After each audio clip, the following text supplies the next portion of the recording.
मौसमों की जादुई दुनिया। एक गांव में मासूम और मेहनती लड़की राधा अपनी सौतेली मां कमला के साथ रहती थी।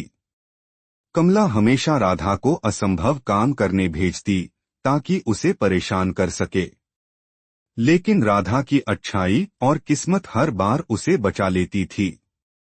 एक दिन कमला ने राधा को बुलाकर कहा, जाओ जंगल से पतझड़ में खिलने वाले ताजे फूल लेकर आओ। अगर खाली हाथ लौटी तो सजा पक्की है। राधा चुपचाप जंगल की ओर चल पड़ी। जैसे जैसे वह गहराई में गई, उसे एक रहस्यमय जगह दिखाई दी। वहां एक झोपड़ी थी जिसके पास चारों मौसम प्रतीकात्मक रूप में मौजूद थे। पतझड़ का प्रतीक एक बूढ़ा व्यक्ति था जिसकी झुर्रियों भरी त्वचा और सूखी दाढ़ी उसे मौसम का प्रतीक बनाती थीं। राधा ने अपनी परेशानी बताई।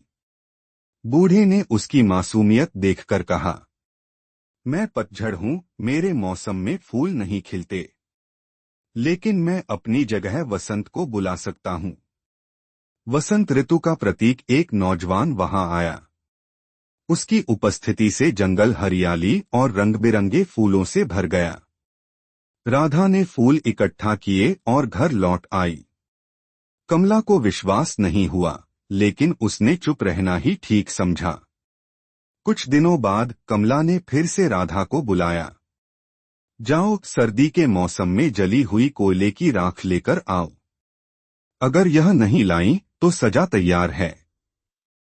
राधा ने फिर जंगल की राह पकड़ी। इस बार उसे झोपड़ी के पास ठंड का प्रतीक एक सुंदर महिला मिली। उसके चारों ओर शीतल हवा बह रही थी और बर्फ की परतें जमीन पर जमी हुई थीं। राधा ने महिला को अपनी समस्या बताई।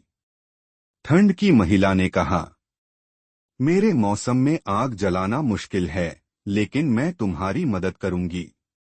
उसने अपनी शक्ति से बर्फ के नीचे एक जली हुई आग की राख प्रकट की। राधा ने राख को एक पोटली में बांध लिया और घर लौट आई। कमला को यह देखकर आश्चर्य हुआ, लेकिन उसने हार नहीं मानी। कमला ने अब राधा को और मुश्किल काम पर भेजा।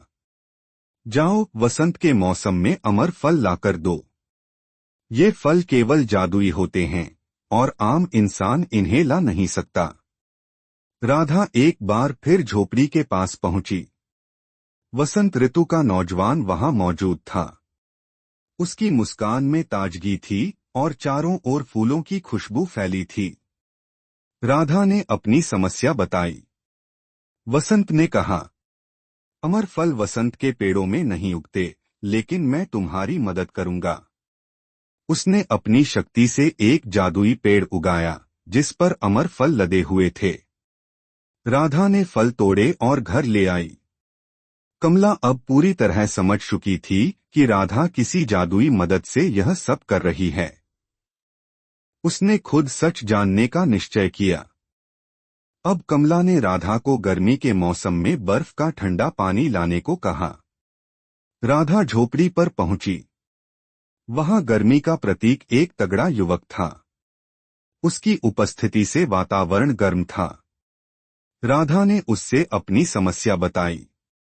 गर्मी के युवक ने ठंड को बुलाया। ठंड की महिला ने अपनी शक्ति से बर्फ का पानी बनाया और राधा को दिया। कमला ने इस बार राधा का पीछा किया और झोपड़ी तक जा पहुंची। जैसे ही उसने अंदर कदम रखा, मौसमों ने उसे पहचान लिया। वसंत ने गुस्से में कहा, तुमने अपनी लालच में राधा को परेशान किया। अब तुम्हें इसकी सजा मिलेगी। पतझड़ ने अपनी शक्ति से कमला को सूखे पेड़ जैसा कमजोर बना दिया। अब वह न चल सकती थी, न बोल सकती थी। सुखद अंत। मौसमों ने राधा को आशीर्वाद दिया और कहा, तुम्हारी अच्छाई ने तुम्हें यहां तक पहुंचाया है। अपने जीवन में खुश रहो। राधा गांव लौटी और अपनी मेहनत व अच्छाई के लिए जानी गई।